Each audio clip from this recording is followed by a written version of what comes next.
Tamin'ny ankabeny aloha dia maro ny olana izay nitranga zany tamin'ny tsy maraina ity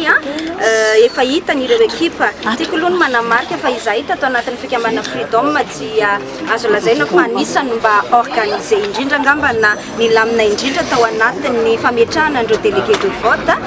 délégué an'ny bureau de vote sy ny groupe d'intervention isan-tsokajiny ahitana mpanao lalàna sy vaditany sy ny sisa dia ireo zany manao constat na ataontsika hoe mijery ny zava-misy tany anatin'ny bureau de vote samihafa tany ny zavatra nitranga roa telo tsy maintsy resako aloha amin'izao maraina izao dia misy tranga tahaka izao zany tao amin'ny bureau fandatsambato eto amin'ny boriboritany fahatelo ihany teny Ankady fotsy be fialantanana teny satria moa fantatrareo fa amin'ny ilany ankavanana ny anay irery zany amin'ny ilany ankavanana ny Freedom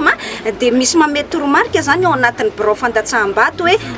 ny ilany ankavia ihany amin'io no mifidy heveriko fa tsy azo ekena izany ny Freedom amin'ny ilany ankavanana dia ohatrany hoe zany hoe mampirisika akolaka sady ve sanatria ny mpiamana sasasasany anatina bureau de vote hoe aza mifidy an'ilay Freedom zany heveriko fa tsy azo atao zany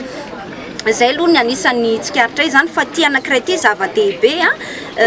hatramin'ny maraina zany vao nanomboka nisokatra ny bureau fandatsambato dia misy rajout zany na fanampianarana ao anatin'ny lisam-pifidianana izay nitranga ohatran'izany tamin'ny bureau fandatsambato teny Manakambahiny teny Androndra sy tamina boriboritany vitsivitsy zany teto Antananarivo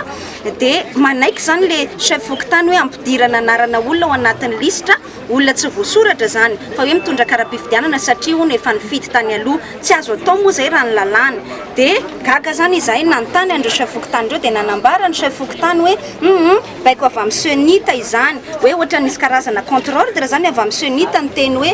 azo atao indray manao an'izay rajout zay zany na dia tsy voasoratra ao anaty lista azy ianao mazava ho azy moa fa tsy mifanaraka amin'ny lalàna zany satria misy bureau fokontany bureau fandatsambato fa tsy manaiky an'izay hoe rehefa tsy ao anaty lista ianao dia tsy afaka mifidy na manana karatra na manana kara-panondro noho izany izahay tamin'ny alalan'ny mandataire zany dia nanantona teny amin'ny senita nangataka fanazavana nanao saisine officielle zany izahay ny senita hoe inona ny marina dia nanamafy ny tao amin'ny senita hoe tsy azo atao ny manao an'izay rajout zay na manampy an'izay anarana amin'ny lisam-pifidianana izay na manana kara-pifidianana azy ianao dia tsy mahazo mifidy ianao rehefa tsy tafiditra ao anaty lista eo manko no hitandremana satria nisan'le resaka nandeha be dehibe ary na izahay izao aza nahita le kara-pifidianana vierge zany na kara-pifidianana tsy misy anarana tsy misy ninina ka sao dia sanatria zany le kara-pifidianana vierge ny zaraina ireny andefasana olona mifidy atao an'izay fomba zay hoe misy rajout azo atao dia niteny moa ny senita izahay mangataka amin'ny fomba officiel eto mba hiteny zany ny senita de manière officielle solennelle hoe tsy azo atao le rajout satria mbola misy chef fokontany misalasala ihany mbola misy tompony andraikitry ny bureau de vote misalasala ihany hatramin'izao tsika miteny zao ary indrindraindrindra ny olana dia ny hoe sao dia hiteraka annulation na fanafoanana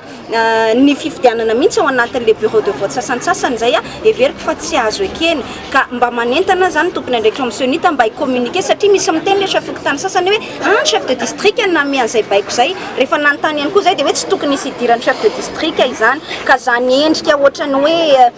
micmac zay zany tsy maintsy vakina bantsilana satria hanimba n'izay resaka safidy mba hoaka izay amin'ny ankabeny fa misy olana madinidinika moa tahaka ny hoe tara loatra vao nisokatra ny bureau fandatsambato tahaka ny hoe ninay nisy délégué anay sasatsasany saika tsy tafiditra tany aminatina bureau de vote fa milamila vanina zany le tompony andraikitra hoe tsy maintsy manda anankiroa tsy maintsy manda ohatran'izao manda anakefatra soniaviniza siza nefa ny anay dia nanaraka ny ara-dalàna daholo ary izahay rery no vonina ara-potoana izahay rery no nisy fahamatorana tanteraka zany tao anatin'ny fametrahana ny délégué amin'ny bureau de vote amin'ny bureau fandatsambato rehetra manerana n'Antananarivo renivohitra 270 dia anananay délégué ana bureau de vote roa avy akoatra ny groupe d'intervention sy ny observateur anay zany hoe zahay tsy anaiky raha sanatria misy resaka mandeha koa sanatria asina bureau de vote fictif sy ny sisa heveriko fa tsy atsaratsika izay rehetra izay ka izay ny antony mba hamakina azy mpanitsilana meloa ahafahana misoroka an'izay rehetra izay anaovana antsoavy ny tompony andraikitra rehetra ihany koa mba hijery mikasika an'izany anomalie na zavatra tsy mizotra ara-dalàna sasantsasany zany Etsika moa nahita teo ny tompony andraikitry ny PNUD izay miezaka manara-maso zany misy ihany koa ny observateur izay manara-maso ndresaka kely tamin'ny tompony andraikitry ny PNUD teo nanazavany le